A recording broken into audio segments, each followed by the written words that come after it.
Olá, seja bem-vindo, seja bem-vinda ao podcast da GoTo. Hoje eu tenho o prazer de estar aqui dividindo a bancada com uma pessoa que eu admiro bastante, um baita executivo e que tem história aqui com a GoTo em vários momentos estratégicos da empresa, do grupo. E hoje a gente vai poder, numa resenha aqui, contar, relembrar algumas histórias. Quem está na minha frente aqui é o Ademir.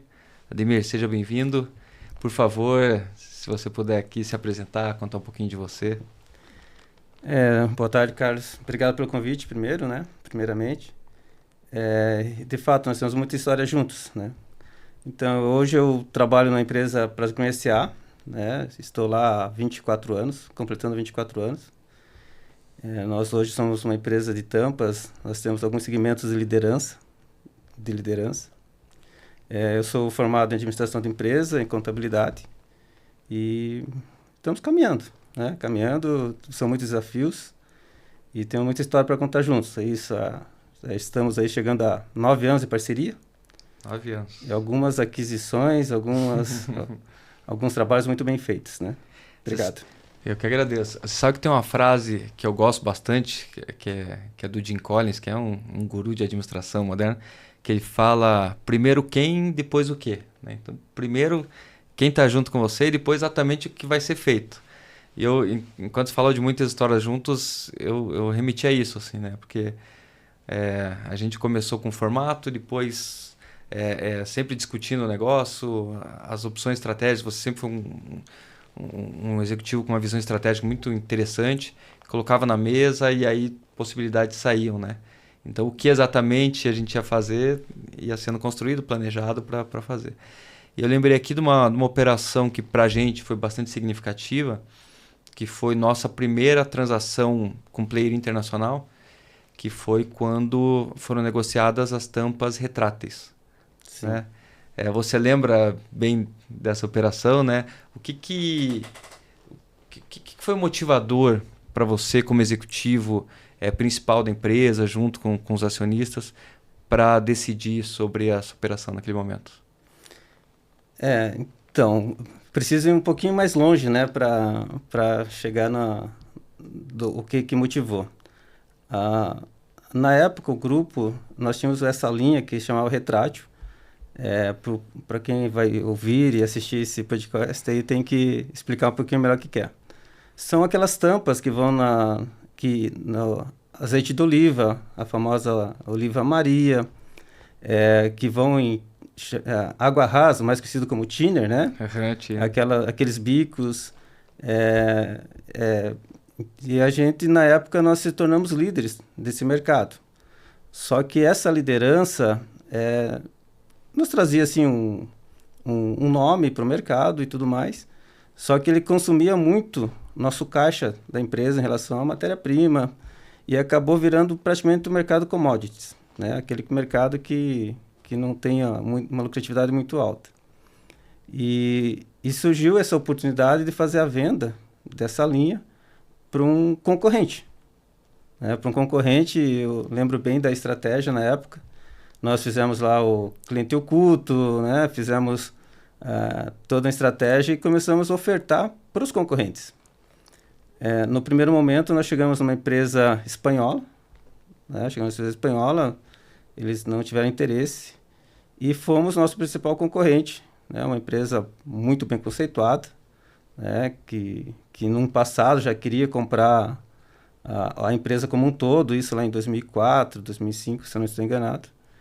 E aí chegou essa oportunidade, né? Mas a maior motivação foi... nós entendemos na época que nós precisávamos de novos horizontes. E como a gente estava no mercado ali de concorrência, bastante forte, por se tratar multinacionais, contra multinacionais, sendo os concorrentes, e a motivação foi fazer uma coisa que o empresário não gosta muito, que é o que vamos realizar. Uhum. Né? A ideia foi assim, vamos realizar.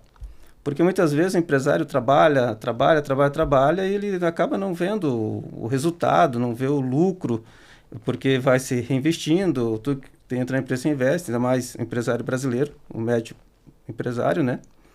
E a ideia foi, gente, acho que está na hora de realizar. Já estamos com essa linha na época, mais de 15 anos com essa linha. E a gente resolveu realizar. Então vamos realizar, vamos pôr o dinheiro para dentro, vamos agradar um pouco os sócios, né? Vamos ser um pouco... Realizar, né? Porque o empresário merece. Sim.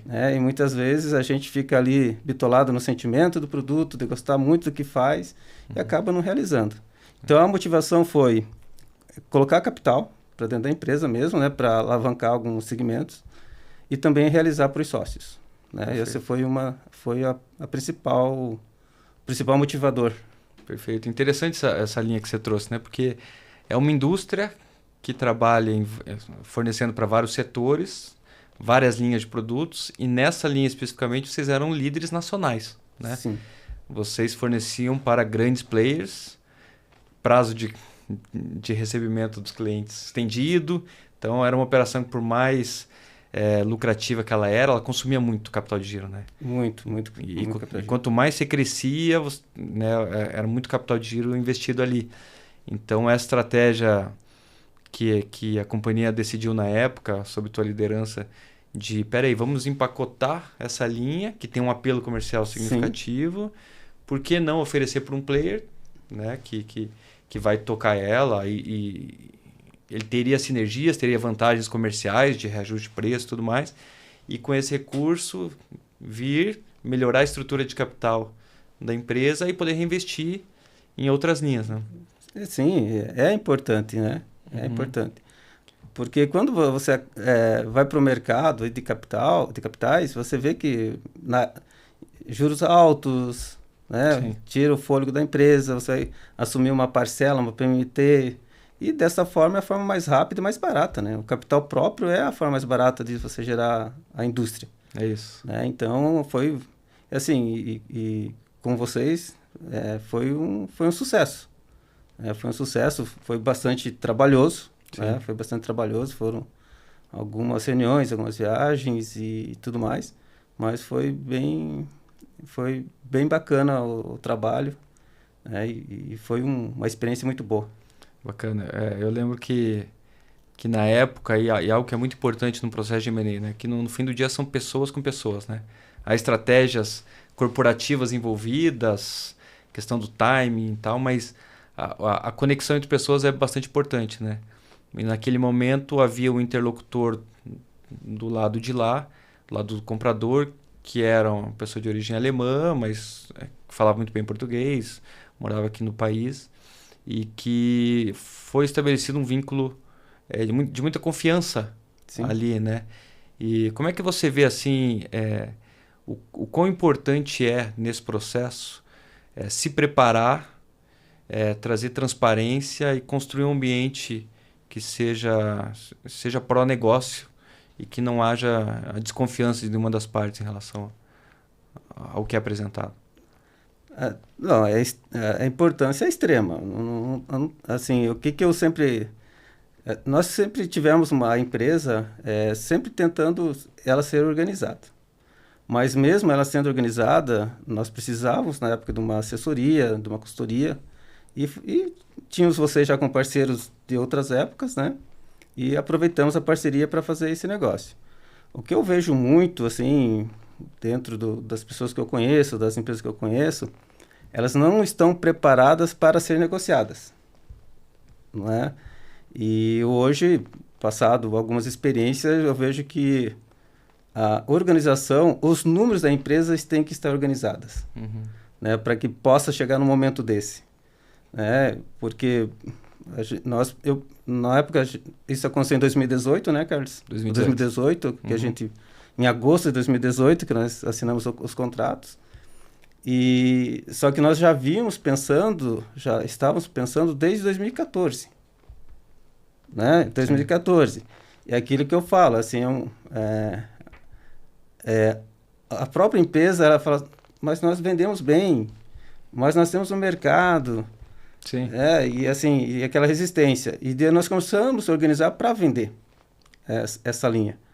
Vender para quem? Então, a importância dos números estarem bem adequados, terem as pessoas certas no local, porque apesar de ser um negócio, uma venda de uma linha, né? Porque não foi a venda de uma linha que nós vendemos, Sim. nós tínhamos que ter todo mundo envolvido. Então, acho que você lembra bem que foi envolvido todo mundo. Eu me envolvia pouquíssimo, né? Eu me envolvia com você, me envolvia com outra parte, né? Com a outra parte, mas ali o trabalho fluía, porque nós tínhamos o gerente da industrial, que conhecia do produto, nós tínhamos o coordenador de manutenção, que sabia como funcionava os ativos que foram vendidos, né? Então, e tudo muito claro, né? E eu acho que e foi até rápido, foi um processo rápido. Foi.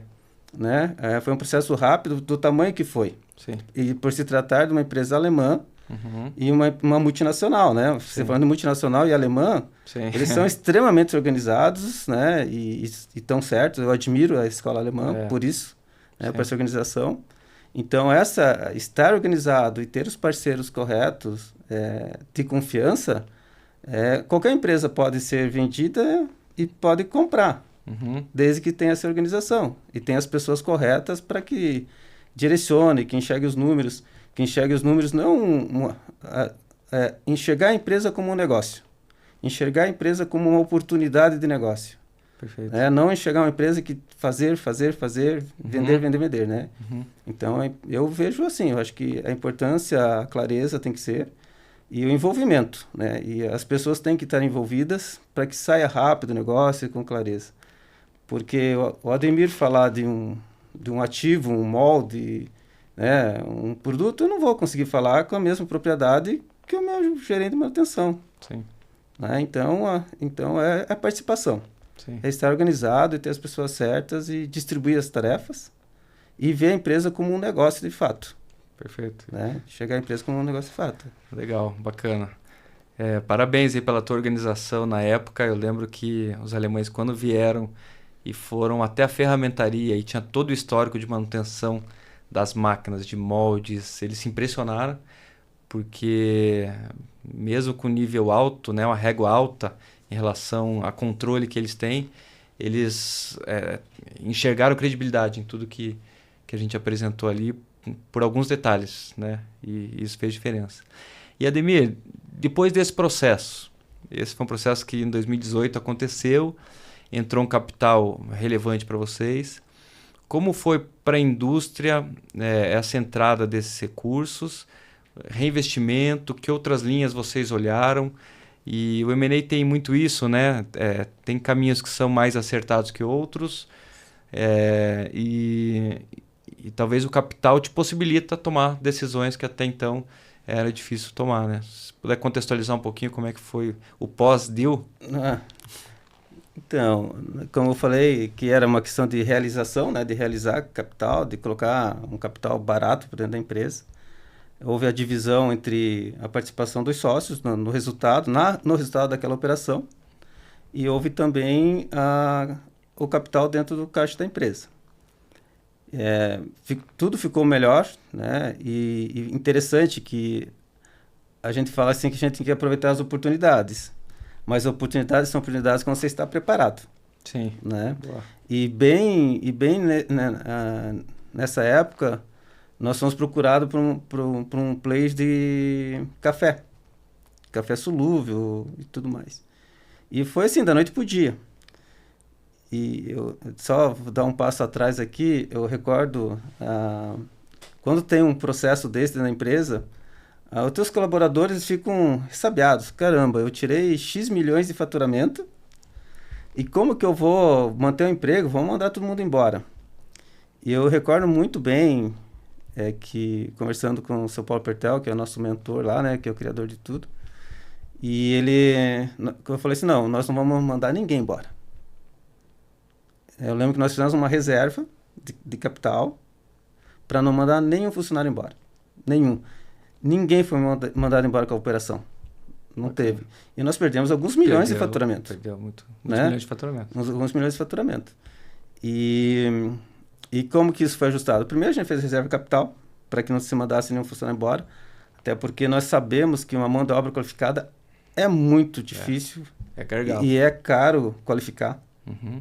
Principalmente em indústria muito específica igual a nossa. né, que é uma indústria de tampas plásticas. E a gente fez essa reserva e não mandamos ninguém embora.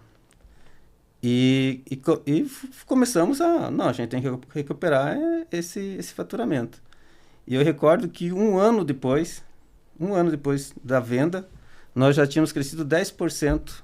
Olha lá. Do faturamento que nós tínhamos quando a gente fez o negócio da venda dos ativos para essa empresa alemã. Mas isso aconteceu porque, com o capital na empresa, nós tivemos a oportunidade de investir, bater a nossa porta, porque hoje eu vejo assim, que o planejamento estratégico ele é importantíssimo, tem que ter médio e longo prazo, só que você também tem que ser reativo. Né? Ao que chega, né? Ao que chega. Sim. Né? E bem naquele momento nós estamos preparados. E bateu a nossa porta algumas empresas dessa linha e nós abraçamos. E reinvestimos e hoje a gente já tem esse mercado, a gente tem todos esses clientes e foi essa oportunidade. Então, assim, foi um negócio que nos deu a oportunidade. E depois disso, vêm os desafios. Então, você tem um capital, você quer sonhar um pouco mais, você quer... E a gente fez uma outra, com a participação de vocês, mais uma vez, né? Nós fizemos mais uma outra aquisição.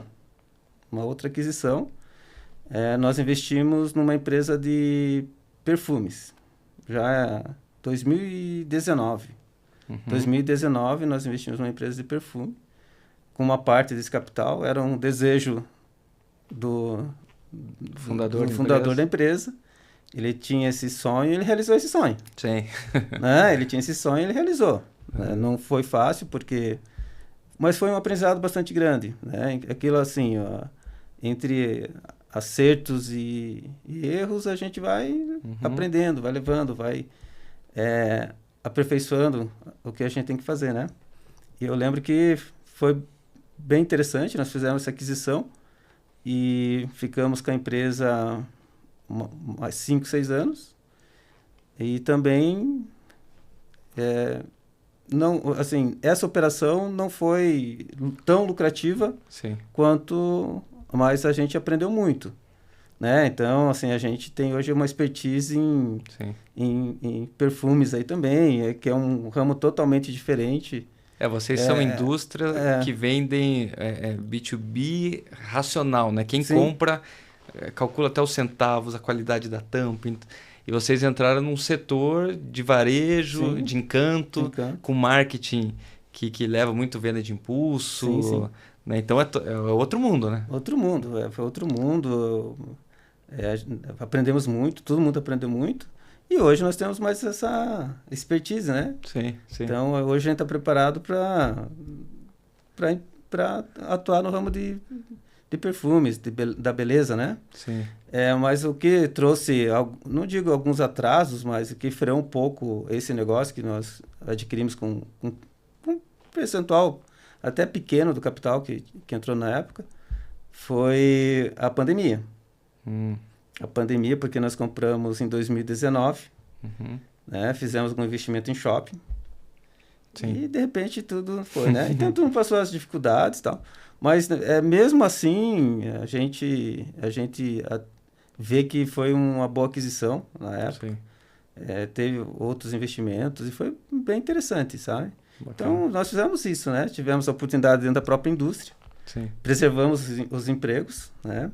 Crescemos com esse capital e hoje estamos no mercado. E o grupo hoje está completando agora, esse ano, nós completamos 35 anos. E com um faturamento pelo menos 50% maior do que lá atrás, quando aconteceu aquela transação, né? Ah, sim.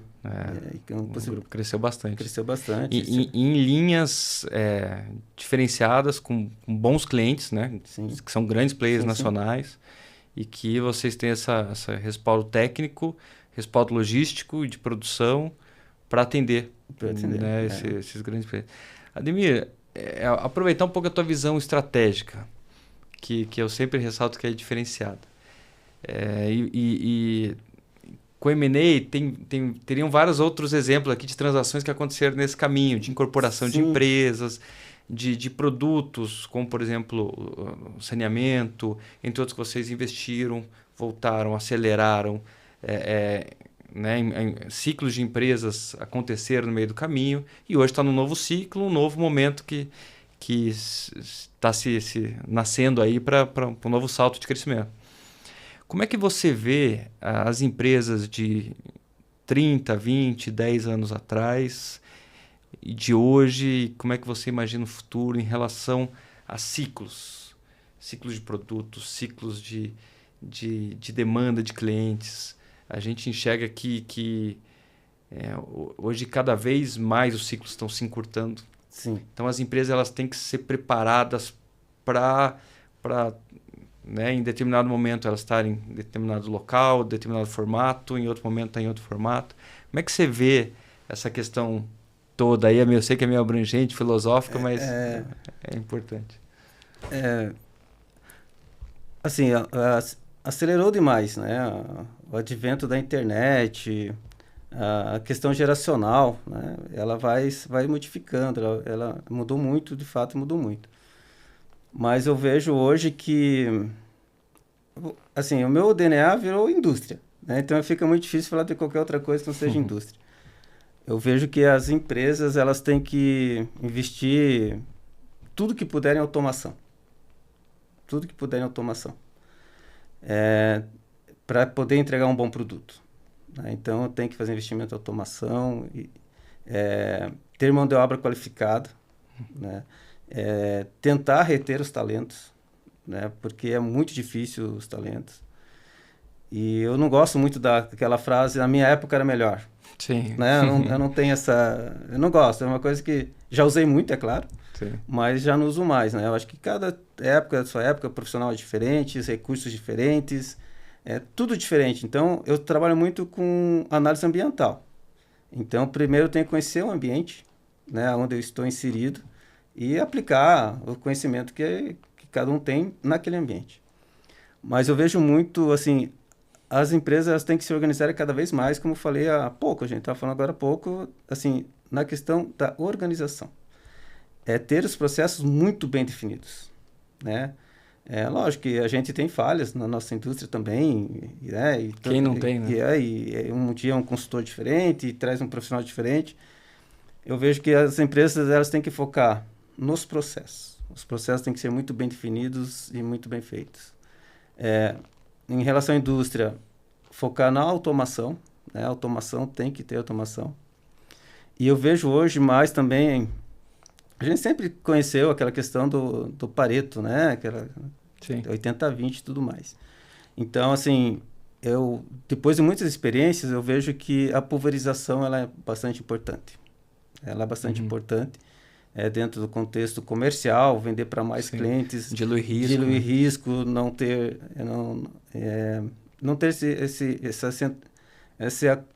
esse acúmulo de... num cliente só. Haver uma dependência. Vira uma dependência.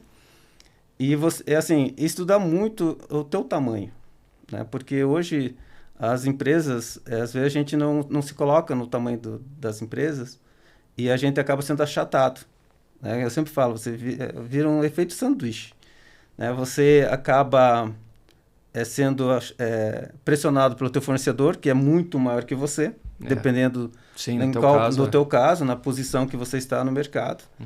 E também você acaba sendo achatado pelo teu cliente. Que é muito grande também. Que é muito grande também. Então, um vai te achatar em relação à compra, outro vai te achatar em relação à venda. Sim. E isso acaba criando um estresse muito grande dentro da organização. Então, assim, você me perguntou como que as empresas, assim... as gerações, eu entendo, você falou a questão filosófica, eu entendo que as gerações, elas resolvem os problemas das suas gerações. Essa é a minha visão. Então, meu avô resolveu a dele, meu pai a dele, eu estou resolvendo a minha, e meu filho vai resolver a dele, né? Mas, assim, é a questão ambiental mesmo. E usar a ferramenta que existe. Hoje a gente fala muito IA, né? Inteligência artificial. Então, assim, usar a ferramenta, mas tem que analisar o ambiente que você está. Então, assim, é análise ambiental. Para mim, é análise ambiental em tudo dentro de uma empresa. E quando eu falo análise ambiental, é saber quem é teu funcionário, capacitação que ele precisa ter para o trabalho, é saber qual é o teu mercado, né? É um ambiente mesmo. É fazer o tal do PDCA que a gente aprendeu lá em 1900 e bolinha e aplicar. E não precisa ser robusto, pode ser uma coisa simples, né? Às vezes o empresário pensa, mas isso é muito caro, isso não dá para fazer. Não, consegue. Dá para fazer, né? Dá para fazer. E voltando aqui com relação a essa questão ambiental, é também ter parceiros bons. É voltar naquilo que a gente estava conversando. Sim. Eu também falo, assim, toda vez que eu vou entrevistar alguém, às vezes tem uma função ou outra que eu acabo participando, né? Quando é mais estratégico. Eu falo, eu quero trabalhar com pessoas que saibam mais do que eu. E saibam muito mais do que eu. Então é isso. É não ter vaidade. Sim. Eu vejo assim que o mundo empresarial não se pode ter vaidade. Né? E assim, e se você consegue um pouco inserir isso dentro desse contexto, eu acho que você acaba caminhando junto com as pessoas, fazendo que as pessoas cresçam, dando valor, né? Dando valor às pessoas e as indústrias, as empresas de hoje, utilizar as ferramentas. Estar focado em utilizar as ferramentas que existem. Porque às vezes a gente fica com uma ferramenta antiga, querendo um resultado novo, nós não vamos conseguir. É lógico que na teoria isso é muito encantador, é bacana, mas tem as dificuldades do dia a dia, né? A indústria tem a dificuldade. Eu vejo que a indústria brasileira, ela não tem incentivo, ela não tem incentivo, né? E há muito tempo não tem incentivo. E a indústria brasileira, ela vem. Assim, eu digo que o industriário brasileiro, ele é um herói. É um herói. Ele é herói, sabe? Porque ele tem que renovar parque, ele tem que renovar produto, ele tem que aumentar a performance, aumentar todo o desempenho e sem ser muito... Tendo um chinês do outro lado com vantagens competitivas, mão de obra mais barata, vantagens logística. É aí que eu falo, outras... né? É isso que eu digo, assim, você citou a questão do chinês. Vamos trazer para nós, né? Sim. Vamos trazer para perto da gente. Claro. Vamos fazer do jeito brasileiro, né? Com insumo chinês, com a tecnologia chinesa. Né? Então é isso. Tem que estabelecer parcerias, tem que né? estabelecer. Não adianta nós contra eles. Não. É almoçar na China e jantar nos Estados Unidos. Não adianta, tem que estar conectado com oportunidades do mundo inteiro. Né? E como a minha vida desde sempre foi na área administrativa, né? Na gestão, né? Desde muito cedo, é a questão da organização. É organizar, analisar o ambiente, né? Ver as oportunidades, não achar que o teu negócio é só para fazer. Entender que ele tem que realizar. Eu coloco isso na minha cabeça, sempre. E tem que realizar. Porque eu vejo, eu já fui consultor. Sim. E assim, a gente vê o quanto o empresário brasileiro é apaixonado pelo que ele faz, né? Pelo negócio. E assim, deixar um pouco da paixão e passar para a razão e ir realizando em ciclos. Exato. Sabe? Eu sempre falo, é melhor eu ter 1% de bilhões do que ter tudo de milhão. Sim. Né? Então, você tem que ter parceiros. Então, uma venda numa empresa, do tamanho que for. Né? Ou você fazer uma aquisição, de repente você fala, pô, não posso. Não, você pode. Sim. Né? Então, assim, é pensar diferente. É tentar pensar tudo como um negócio mesmo, que dê oportunidade, que dá para fazer. E eu vejo muita gente boa fazendo uma coisa só. Colocando né? todos os ovos na mesma cesta. Na mesma cesta. Né? Então, e sem uma visão de negócio, de realização, ou de se aliar a alguém para construir algo, né? Focando 100% no produto. Exatamente. Mas também, eu até entendo isso e eu até me coloco nesse lugar. Porque o Brasil, em nível de estabilidade econômica, não existe. Quem disser para mim que existe, vai ter que me convencer, porque não existe. E são muitos desafios. Então, o empresariado, né, ele está sempre focado no dia a dia. Ele está focado no dia a dia. E você também se prende nisso. Né? Então, você tem que ter um parceiro que fala, não, Ademir, você já pensou nisso? Poxa vida, eu não pensei. Essas são as questões dos insights, né? Alguém te dá aquele estralo e você fala, pô, Carlos, eu nunca pensei nisso. Vou começar a pensar, vou começar a enxergar. Então, tem que ter aliados. Né? Tem que ter aliados, porque isso é importante. E não tem tamanho de empresa para ter aliado. Pode ser uma empresa de venda de peças de carro como uma multinacional, né? Não tem. Então tem que ter aliados aí para ter essa oportunidade e estar preparado. Perfeito. Ademir, obrigado. O tempo é curto aqui para tantas histórias. Eu falei que... Em nome da GoTo, eu te agradeço. Para a gente é um orgulho, uma honra estar com vocês, Obrigado. com esse grupo. Desde 2016, estava fazendo a conta, são 10 anos. 10 anos. Com muita história, muitos trabalhos ainda nesse caminho. E o que pauta a nossa relação é confiança, seriedade. Nós, como GoTo, sempre olhando o que é melhor para vocês. Em cada momento, o objetivo é e a gente sempre foi focado no sucesso de vocês. O sucesso de vocês é o nosso sucesso. Então, obrigado por essa parceria de década, já dá para dizer. Muito obrigado. Eu que agradeço, Carlos, a oportunidade de falar um pouco sobre a nossa história. E vamos continuar mais um bom tempo juntos aí.